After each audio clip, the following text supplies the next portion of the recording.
Welcome back viewers, आप देख रहे हैं देश का सबसे लोकप्रिय कार्यक्रम आर पार और इस वक्त की सबसे बड़ी ब्रेकिंग स्टोरी है।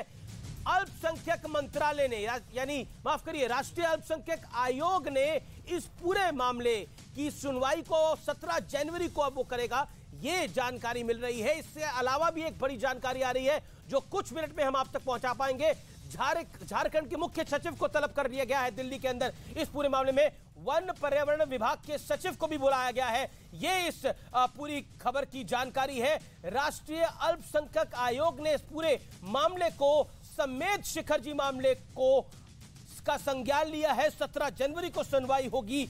ये सब बातें हमारे सामने आ रही हैं। मेरे साथ यहाँ पर जुड़ी हुई हैं, मेरे साथ कई मेहमान जुड़े हुए हैं। मेरे साथ मनोज तिवारी हैं, मेरे साथ योग भूषण जी हैं, मेरे साथ महुआ माझी हैं, अभय दुबे हैं, मौलाना साजिद रशीदी हैं और सुबुई खान है। सुबुई खान, मैं इस दौर में आपके पास आता हूं और आपसे सीधा मैं पूछता हूं, सुबुई खान, अल्पसंख्यकों में भी अल्पसंख्यक, उनकी क्वांटिटी कम है, यानी वो लोग कम है लेकिन क्वालिटी बहुत ज्यादा है, इसलिए उनकी कोई सुनी नहीं जा रही और कोई सेकुलरिज्म का सूरमा कोई आवाज उठाने को तैयार नहीं है। जी अमीश, सबसे पहले तो मैं आपको बहुत बहुत साधुवाद देना चाहती हूं। आज आप जिस विषय पर डिबेट कर रहे हैं वो देश की आंखें बहुत सारे मुद्दों पर खोलने वाला है। बहुत सारे सवाल खड़े होते हैं कि हमारे देश में वाकई अल्पसंख्यक कौन है। हमारे देश में अगर अल्पसंख्यक आयोग है, अगर अल्पसंख्यकों के हितों की बात होती है तो आज अल्पसंख्यकों के नेता अपने मुंह पर जिप लगाकर क्यों बैठे हैं? आज जैन समाज के हक में बात करने वाला कोई क्यों नहीं है? क्या मुसलमानों को अल्पसंख्यक केवल और केवल वोट बैंक होने के कारण कहा जाता है क्योंकि वो 20-30 करोड़ हैं? ऐसे बहुत से सवाल खड़े होते हैं। इन सबसे भी बड़ा एक बहुत बड़ा सवाल हमारे सामने आज ये खड़ा है अमीश, कि क्या विकास की दौड़ में हम कुछ भी करेंगे या कुछ उसूल, कुछ पैरामीटर्स हम बनाएंगे अपने देश की नेशनल एथॉस के हिसाब से। आज हम दुनिया की बराबरी करने के लिए, पैसा कमाने के लिए, राजस्व कमाने के लिए कुछ भी करे दे रहे हैं। आज हम कॉरपोरेट माफिया के चंगुल में फंसे जा रहे हैं। हमने देवभूमि को, उत्तराखंड को, ऋषिकेश में जाकर देखिए टूरिस्ट स्पॉट बना के क्या कर दिया है। दारू की बोतलें पड़ी मिलती हैं वहां पर, आश्रमों के मठों के आगे। वहां पर एक वशिष्ठ गुफा है जहां पर मैं अभी कुछ दिन पहले मेडिटेट कर आई हूं अमीश। क्या क्या गलत काम नहीं हो रहा है ऋषिकेश में आज, जो ऐसी जगह थी जो पूरे विश्व में प्रमोट होना चाहिए था अध्यात्म के तौर पर। मैं कहती हूं पूरे देश का सर शर्म से झुक जाना चाहिए कि वो जैन समाज जो अहिंसा परमो धर्मः को केवल सिर्फ लिखता या पढ़ता नहीं है, उसको आत्मसात करके अपने जीवन व्यवहार में उतारता है। वो जैन समाज जो जीव हत्या तो छोड़िए, अपराध तो छोड़िए, हिंसा तो छोड़िए, लेकिन कोई कर्म भी ऐसा नहीं करता है। उठा रहा है उस जैन समाज के लिए कौन बोल रहा है? कोई ओवैसी बोला, कोई केजरीवाल, कोई नेता बोला उस मुद्दे को लेकर? कोई बोला क्या? पूरी बात क्या राहुल गांधी बोले? कोई बोला क्या? अमीश, कुछ सेकंड्स में मैं अपनी बात पूरी करूंगी। मैं ये कह रही हूं कि ये हमारा कलेक्टिव फेलियर है कि वो जैन समाज जो कोई कर्म भी ऐसा नहीं करता कि किसी को तकलीफ हो, उनकी आवाज हमें सुनाई नहीं दे रही है। एक बेसिक सी बात बताने के लिए कि 24 तीर्थंकर में से 20 तीर्थंकर और करोड़ों गुरुओं को वहां पे मोक्ष प्राप्त हुआ है, निर्वाण प्राप्त हुआ है, ये बात हम लोगों को सुनाई नहीं दे रही है। उन लोगों को सड़क पे उतरना पड़ रहा है। कोई भी उनकी बात इसलिए नहीं सुन रहा है क्योंकि वो पत्थर नहीं उठा रहे हैं, क्योंकि वो आग नहीं लगा रहे हैं, क्योंकि वो अराजकता नहीं फैला रहे हैं, वो भड़का नहीं रहे हैं। एक रिस्पॉन्सिबल सिटीजन की तरह बैठकर अपनी बात कर रहे हैं। साजिद रशीदी, सबको आज उनकी बात सुनने का समय अमीश। ठीक है साजिद रशीदी, जो पत्थर फेंके, आग लगाए, जो सुबुई खान कह रही है जो सड़क रोके, उसी की बात सुनी जाएगी, वही अल्पसंख्यक माना जाएगा? और अल्पसंख्यकों में भी जो अल्पसंख्यक है, मिनॉरिटीज में भी जो मिनॉरिटी है, जो 24% इनकम टैक्स पेयर है, जिसकी वजह से आपको रोड मिलती है, ब्रिज मिलते हैं, उनकी बात नहीं सुनी जाएगी? नहीं, देखिए ये किसी का फेलियर नहीं है, सरकारों का फेलियर है।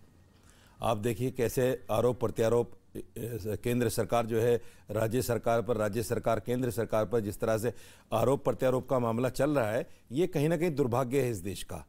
एक सवाल जब उठा है जैन समाज की तरफ से तो उसको सुनना चाहिए, लेकिन उसको जोड़ देना कहीं ना कहीं पत्थरबाजी से, अहिंसा से, शांति से, ये सारी चीजें मैं समझता हूं बिल्कुल बेतुकी बातें हैं। क्यों नहीं जोड़ा जाएगा? पर हम इस तरह नहीं, आप मुझे बताइए, किसान लोग बैठे हुए थे सड़कों पर, वो भी तो शांति के साथ बैठे हुए थे। किसने सुनी उनकी बातों? किसने सुना उनकी बातों? किसी ने नहीं सुना। और बेचारे कितने किसान मारे गए। तो ये सारी बातें बिला वजह की टीवी में फेम लेने के लिए इस तरह की बातें करना कि वो पत्थरबाज नहीं है फलां। आप मुझे बताइए, मुंबई के अंदर जो रोड जाम हुआ है, क्या वो रोड जाम करना ठीक है? रोड जाम करना भी ठीक नहीं है। मैं समझता हूं किसने जाम किया हुआ कि है रोड? अपनी आवाज लाखों लोग जो रोड पर बैठे हुए हैं, आप मुझे बताइए ना, जैन समुदाय के जैन समुदाय के।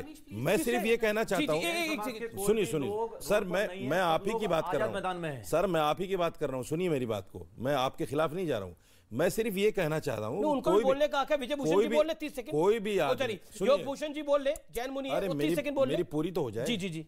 मैं कह रहा हूं कोई भी समाज हो, अल्पसंख्यक हो, माइनॉरिटी हो, किसी भी समाज का आदमी हो, अगर उसकी कोई पीड़ा है सरकार के प्रति, तो सरकार को क्यों नहीं सुनना चाहिए? सरकार को सुनना चाहिए। उस पर राजनीति करना, ये इस देश का दुर्भाग्य है। हर आदमी अपने बयान बहादुर बनता है कि साहब ये हो गया, वो हो गया, एक को बुरा कहेगा, इसको अच्छा कहेगा।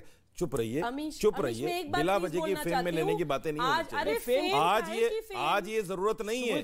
आज सिर्फ जैन समाज की आप बात कीजिए, आप लोगों को तान नहीं कर सकते। की तो बात कर आप नहीं, आप दूसरों को गाली देकर आप उनकी समर्थन नहीं कर रहे। आग लगाने वाले की आप उनका समर्थन नहीं कर रही हैं।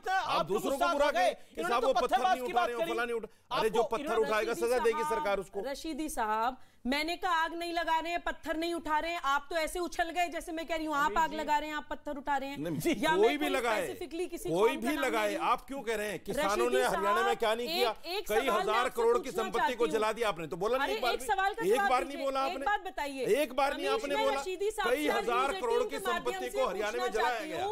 आज आप ये तो मानेंगे कि केवल मुसलमान अल्पसंख्यक नहीं है, हमसे भी अल्पसंख्यक समाज देश में बैठे हुए हैं जो कभी अधिकार नहीं मांगते हैं, हमेशा कर्तव्यों की बात करते हैं। अल्पसंख्यक का है ही नहीं, सवाल इसका है नहीं है, जरूरत है। अमीश जी मेरी बात पूरी क्यों नहीं होने दे रहे? अब आपके बीच में ये नहीं बोली आप, रशीदी साहब आपके बीच में ये नहीं बोली, आप उनके बीच में ना बोले। ओके 40 सेकंड, आप पहली बार बोल रही हैं, बोलिए। अवेकनिंग हमारे देश की मुसलमान कौम के लिए भी होनी चाहिए कि 1% से कम परसेंटेज है जैन समाज, पढ़ते हैं, लिखते हैं, मेहनत से रोटी कमाते हैं और 25% से टैक्स पे करते हैं। अरे मुसलमान इसलिए आएगा, अमीश क्यों आएगा?